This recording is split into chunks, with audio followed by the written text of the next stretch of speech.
Oi, tudo bom? Eu sou a Ana. Hoje a gente está no dia de leitura 99. Eu vou ler 1 Reis 7, 8 e 9. Então vamos lá. A construção do Palácio de Salomão, 1 Reis 7. Salomão levou 13 anos para terminar a construção do seu palácio. Ele construiu o Palácio da Floresta do Líbano com 45 metros de comprimento, 22 metros e meio de largura e 13 metros e meio de altura, sustentado por 4 fileiras de colunas de cedro sobre as quais apoiavam-se vigas de cedro aparelhadas. O forro de cedro ficava sobre as 45 vigas, 15 por fileira que se apoiavam nas colunas. Havia janelas dispostas de 3 em 3, uma em frente da outra. Todas as portas tinham estrutura retangular, ficavam na parte da frente, dispostas de 3 em 3, uma em frente da outra. Fez um pórtico de colunas de 22 metros e meio de comprimento e 13 metros e meio de largura. Em frente havia outro pórtico com colunas e uma cobertura que se estendia além das colunas. Construiu a sala do trono, isto é, a sala da justiça, onde iria julgar, e revestiu-a de cedro desde o chão até o teto. E o palácio para sua moradia no outro pátio tinha um formato semelhante. Salomão fez também um palácio como esse para a filha do faraó com quem tinha se casado. Todas essas construções, desde o lado externo até o grande pátio e do alicerce até o beiral, foram feitas de pedras de qualidade superior, cortadas sob medida e debastadas com uma serra nos lados interno e externo. Os alicerces foram lançados com pedras grandes de qualidade superior, algumas medindo 4 metros e meio e outra 3 metros e 60 centímetros. Na parte de cima havia pedras de qualidade superior, cortadas sob medida, e vigas de cedro. O grande pátio era cercado por um muro de 3 camadas de pedras lavradas e uma camada de vigas de cedro aparelhadas, da mesma maneira que o pátio interior do templo do Senhor com seu pórtico. Os utensílios do templo. O rei Salomão enviara mensageiros a Tiro e trouxera Hurão, filho de uma viúva da tribo de Naphtali e de um cidadão de Tiro, artífice em bronze. Hurão era extremamente hábil e experiente e sabia fazer todo tipo de trabalho em bronze. Apresentou-se ao rei Salomão e fez depois todo o trabalho que lhe foi designado.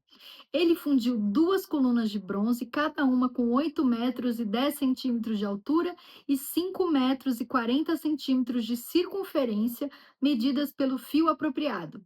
Também fez 2 capitéis de bronze fundido para colocar no alto das colunas.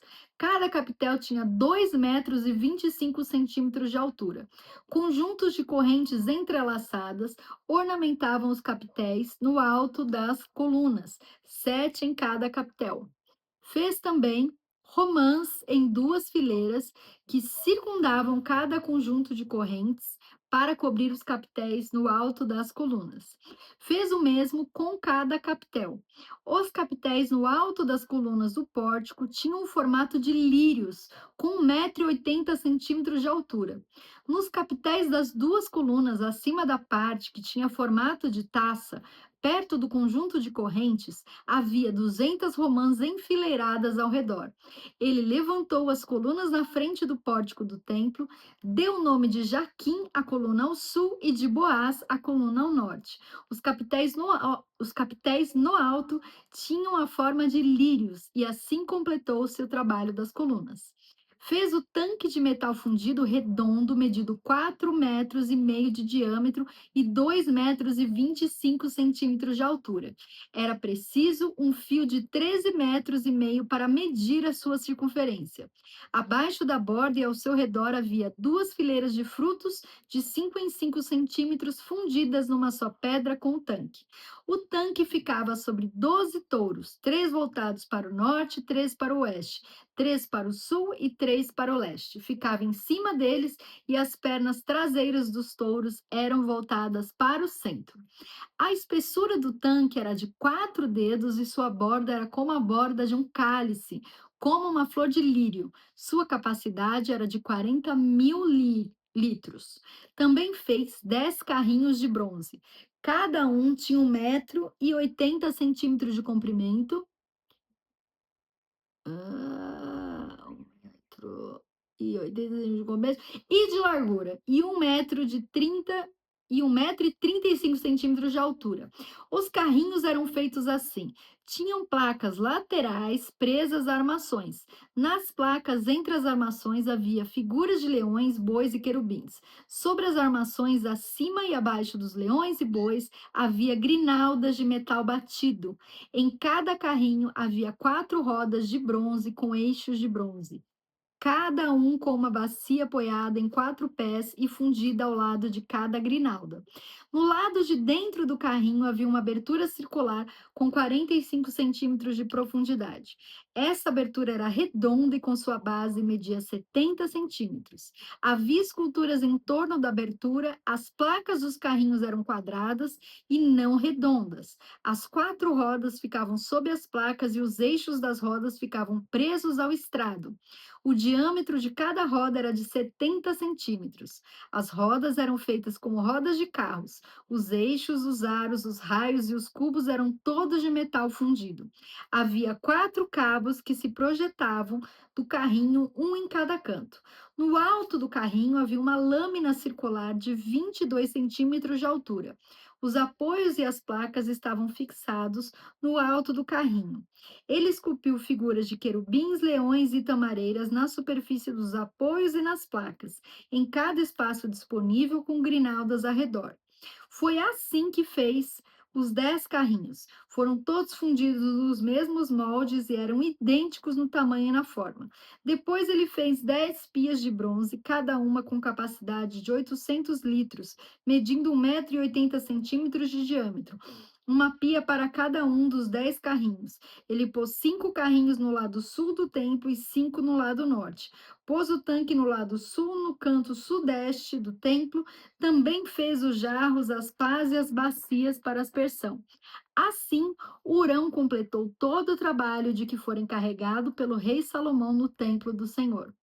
As 2 colunas, os 2 capitéis em forma de taça no alto das colunas, os 2 conjuntos de correntes que decoravam os 2 capitéis, as 400 romãs para os 2 conjuntos de correntes, sendo 2 fileiras de romãs para cada conjunto, os 10 carrinhos com suas 10 pias, o tanque e os 12 touros debaixo dele, e os jarros, as pás e as bacias de aspersão.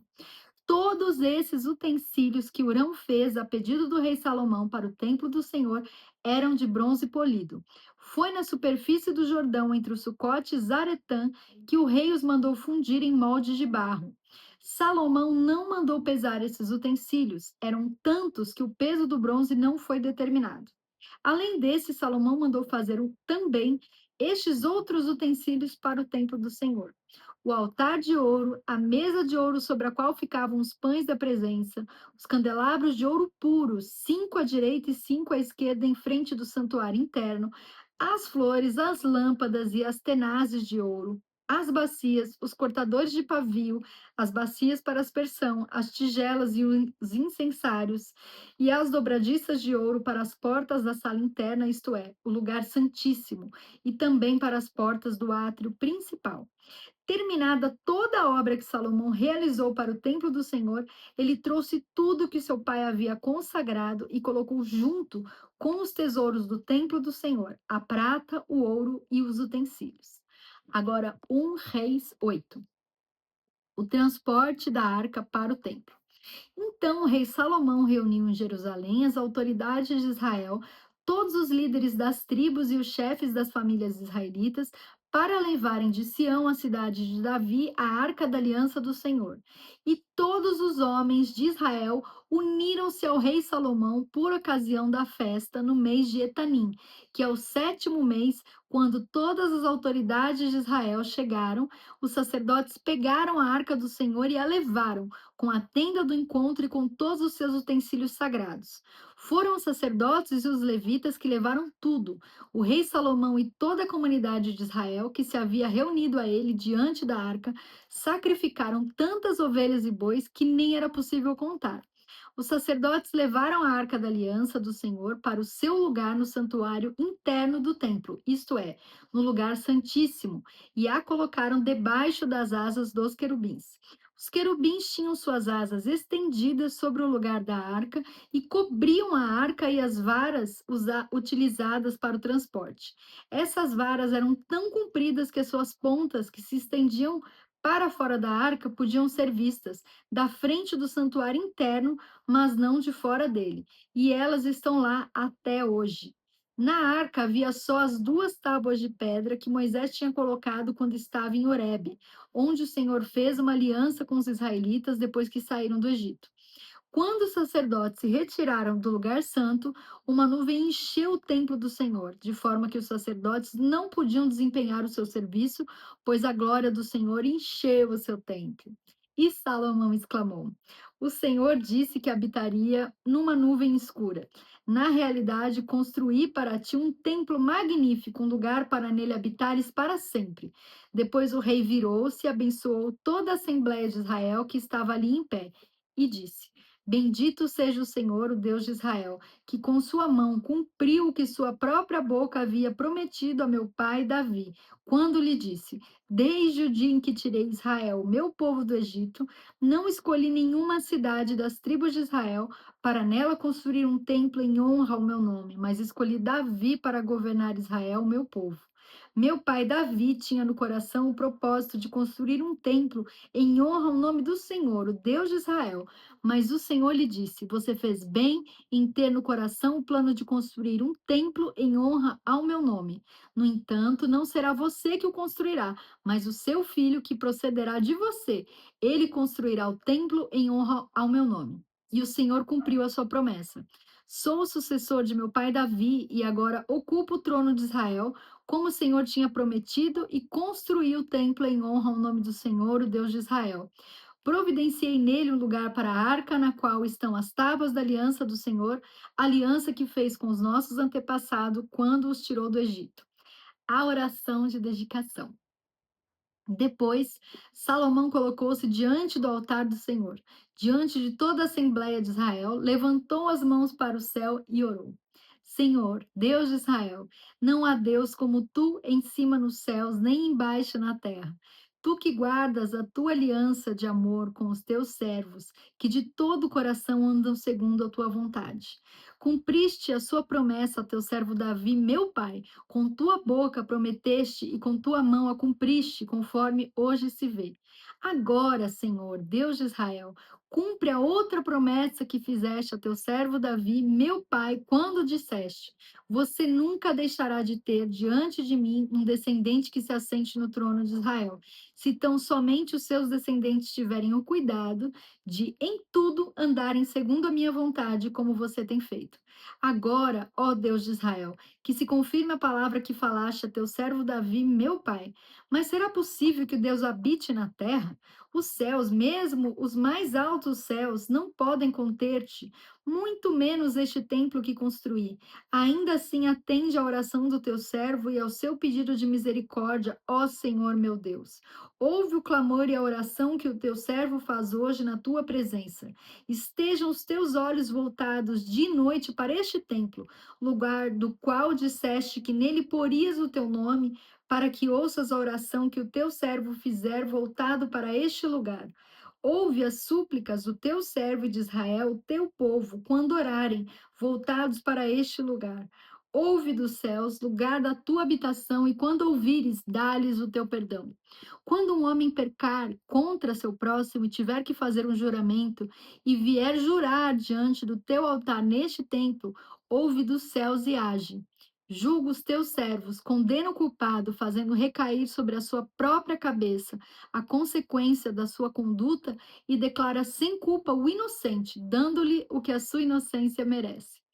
Quando Israel, teu povo, for derrotado por um inimigo por ter pecado contra ti, e voltar-se para ti e invocar o teu nome, orando e suplicando a ti neste templo, ouve dos céus e perdoa o pecado de Israel, o teu povo, e traze-o de volta à terra que deste aos seus antepassados. Quando se fechar o céu e não houver chuva, por haver o teu povo pecado contra ti, E se o teu povo voltado para este lugar invocar o teu nome e afastar-se do seu pecado por o haveres castigado, ouve dos céus e perdoa o pecado dos teus servos de Israel, teu povo. Ensina-lhes o caminho certo e envia chuva sobre sua terra que deste por herança ao teu povo. Quando houver fome ou praga no país, ferrugem e mofo, gafanhotos peregrinos e gafanhotos devastadores, ou quando o inimigo sitiar suas cidades, quando em meio a qualquer praga ou epidemia, uma oração ou súplica por misericórdia for feita por um israelita, por todo Israel, teu povo, cada um sentindo as suas próprias aflições e dores, estendendo as mãos na direção desse templo, ouve dos céus o lugar da tua habitação, perdoa e age, trata cada um de acordo com o que merece, visto que conheces o seu coração.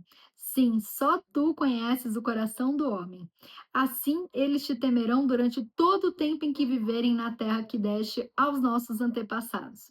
Quanto ao estrangeiro que não pertence a Israel, teu povo, e que veio de uma terra distante por causa do teu nome, pois ouvirão acerca do teu grande nome, da tua mão poderosa e do teu braço forte, quando ele vier e orar, voltado para este templo, ouve dos céus, lugar da tua habitação, e atende o pedido do estrangeiro, a fim de que todos os povos da terra conheçam o teu nome e te temam, como faz Israel, o teu povo, e saibam que este templo que construí traz o seu nome.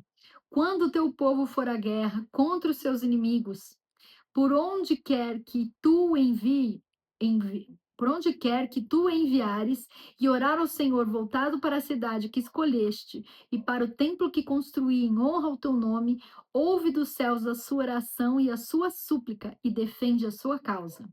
Quando pecarem contra ti, pois não há ninguém que não peque, e ficares irado com eles e os entregares ao inimigo, que os leve prisioneiros para a sua terra, distante ou próxima. Se eles caírem em si, na terra para a qual tiverem sido deportados, e se arrependerem e lá orarem, pecamos, praticamos o mal e fomos rebeldes.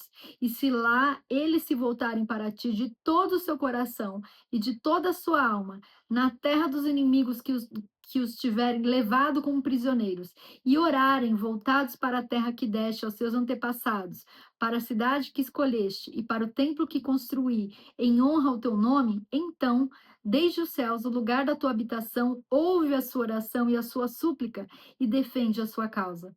Perdoa o teu povo que pecou contra ti.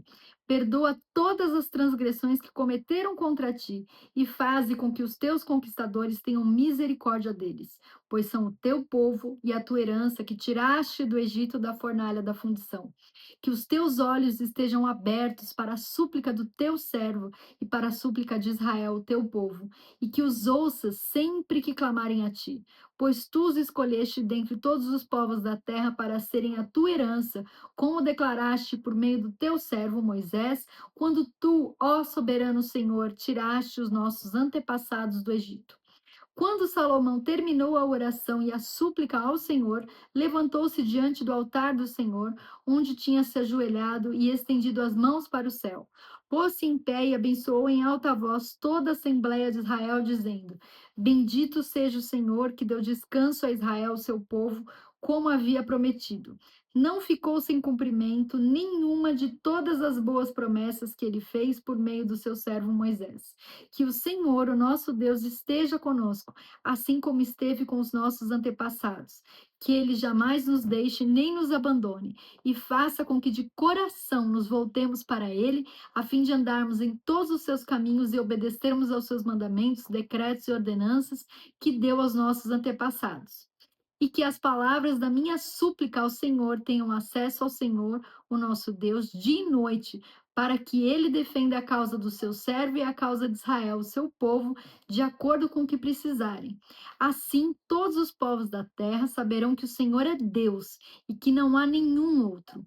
Mas vocês têm um coração íntegro para com o Senhor, o nosso Deus, para viverem por seus decretos e obedecerem os seus mandamentos, como acontece hoje. A dedicação do templo. Então o rei Salomão e todo Israel ofereceram sacrifícios ao Senhor. Ele ofereceu em sacrifício de comunhão ao Senhor 22.000 bois e 120.000 ovelhas. Assim, o rei e todos os israelitas fizeram a dedicação do templo do Senhor.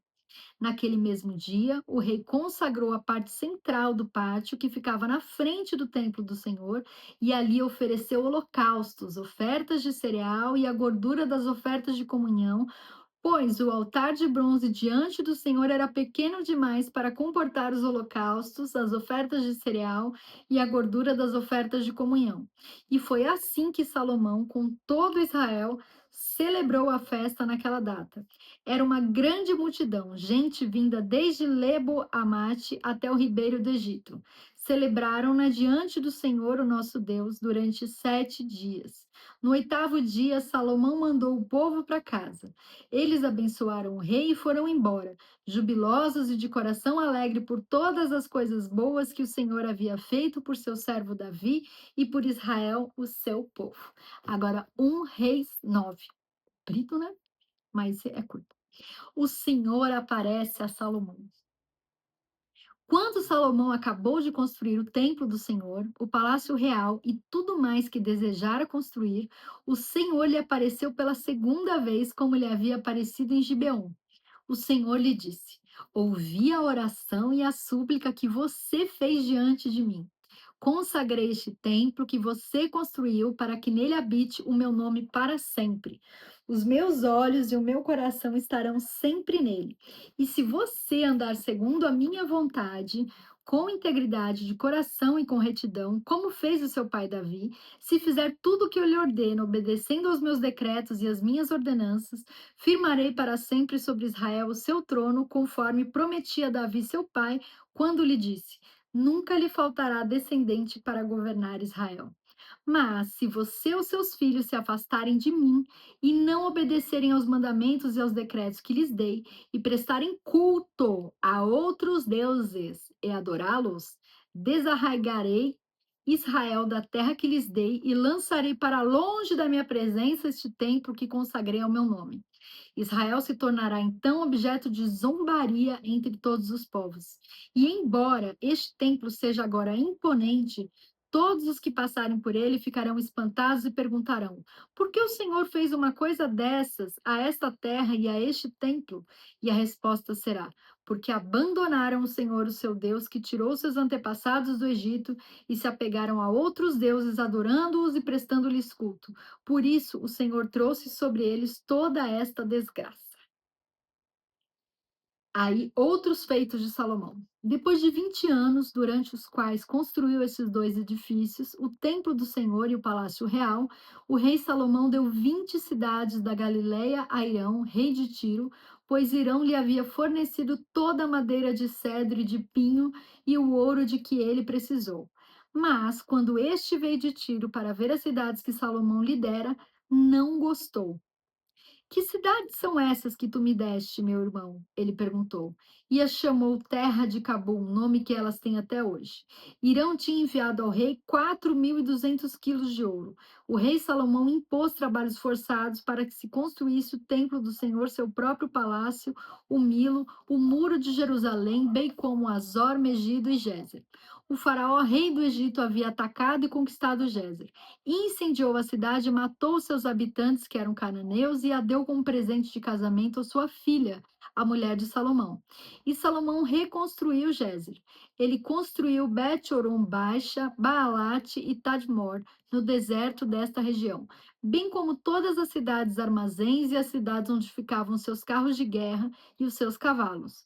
Construiu tudo o que desejou em Jerusalém, no Líbano e em todo o território que o governou. Salomão recrutou para o trabalho forçado todos os não-israelitas, descendentes dos amorreus, dos hititas, dos ferezeus, dos heveus, dos jebuseus, que não tinham sido mortos pelos israelitas, e neste trabalho continuou. Mas Salomão não obrigou nenhum israelita a trabalhos forçados. Eles eram seus homens de guerra, seus capitães ou comandantes dos seus carros de guerra e os condutores de carro. Também eram israelitas os principais oficiais encarregados das construções de Salomão, 550 oficiais que supervisionavam os trabalhadores. Somente depois que a filha do faraó mudou-se da cidade de Davi para o palácio que Salomão havia construído para ela foi que ele construiu o Milo. 3 vezes por ano, Salomão oferecia holocaustos e sacrifícios de comunhão no altar que havia construído para o Senhor e, ao mesmo tempo, queimava incenso diante do Senhor. E Salomão concluiu o templo. O rei Salomão também construiu navios em Ezion-Geber, que fica perto de Elate, na terra de Edom, às margens do Mar Vermelho. E Irão enviou em navios os seus marinheiros, homens experimentados que conheciam o mar, para trabalharem com os marinheiros de Salomão. Navegaram até Ofir e de lá trouxeram 14.700 quilos de ouro para o rei Salomão. E chegamos ao fim deste vídeo, minha gente. Então, deixa um comentário para eu responder para você. E compartilha e curte, ativa o sininho, que todo dia de manhã eu posto um videozinho que eu tô lendo o meu normalzinho. E esses 3 vídeos que eu posto de tarde é o que eu já tinha lido. Que aí eu achei melhor eu postar para você falar junto comigo que você leu a Bíblia inteira no final do ano. Um beijo, obrigado pela companhia e fica com Deus.